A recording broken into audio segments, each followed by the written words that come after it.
Welcome to Samba Samba. Enjoy the video. You start by isolating power. Remove the battery and unplug the charger. Use a multimeter to read charger voltage and polarity so you know whether the problem is supply or pack. Next, visually inspect battery leads and connector pins for corrosion, bent pins, or loose wires. Clean light corrosion with contact cleaner and a cotton swab. If the charger reads low or zero voltage, swap chargers or test a known good battery. If the pack reads open circuit, move on to battery level checks. Once done with basic checks, open the pack and test each cell under load. You want cells within a few tenths of a volt of each other.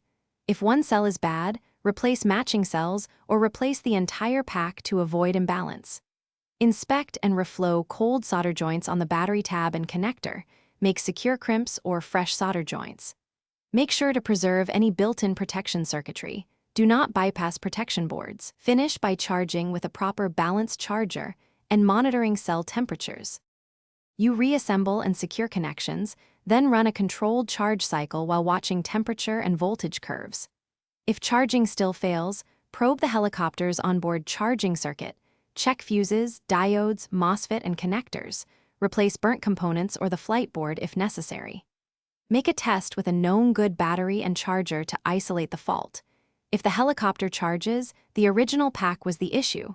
If it does not, the internal circuitry needs repair. If problems persist, Thanks for watching. Consider subscribing if we helped you.